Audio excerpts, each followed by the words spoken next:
After my mom and I got into the hostel, Rawhide came up to us and asked if we knew about what happened to this other hiker, Grandmaster, and he let us know that Grandmaster had passed away just the day before. I'm Matt Podolsky, and you're listening to Common Land, a podcast series that explores the creation stories behind protected areas. Our second season of the show will be about the Appalachian Trail, and I'm documenting my current attempt to thru-hike this 2,200-mile-long trail with my mom. In this mini-episode, you're just going to hear some of my reflections on the loss of a fellow thru-hiker. I recorded this audio a couple of weeks ago, soon after learning about the passing of the thru-hiker that all of us on trail knew as Grandmaster. I mean, this was utterly shocking. He was a 23-year-old kid, extremely fit. He was hiking faster than us. He was 3 or 4 days ahead of us. And I don't know, we don't know all the details. Rawhide certainly didn't know all of the details. But this guy Rawhide was in touch with Grandmaster's father, who had come out to visit and was hiking came out and hiked a section of the trail with his son while Rawhide was hanging out with him.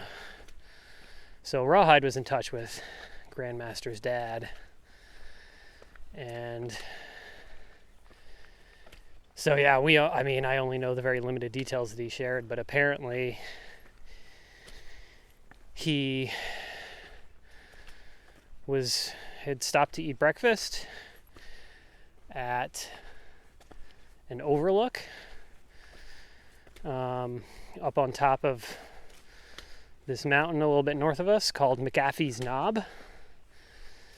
And this was an overlook with some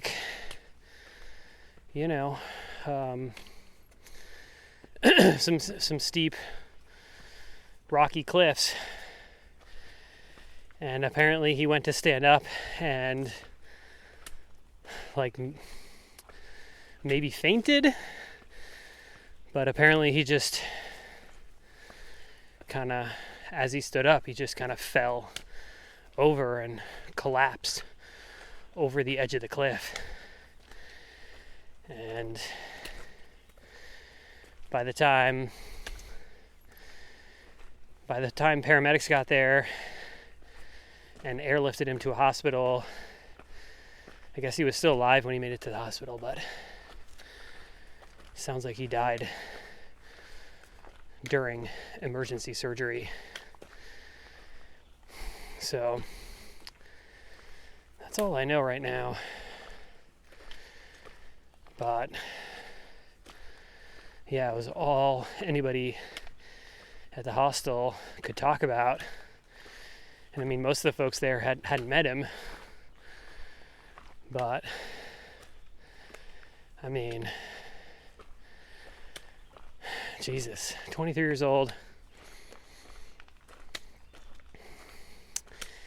And I don't know, I think everybody's thinking about it because it's one of those things where you think Jesus, if this guy, this young, healthy, extremely fit kid, if something like that can happen to him, obviously it could happen to any of us. That's what everybody on trail is thinking about right now, I think. Regardless of whether they knew him or not. So, certainly is weighing heavily on my mind as I get these miles in this evening. So, I mean, the crazy thing is, right? I mean, not that I certainly didn't spend that much time with the guy, but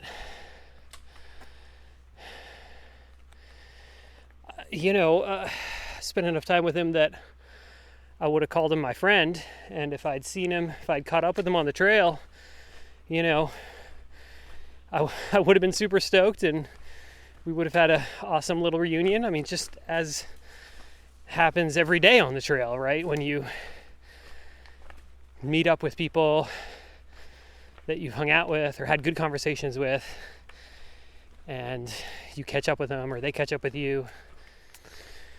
But you know, I mean, one of the crazy things is I don't even know what his real name is. And all I know is that his trail name was Grandmaster.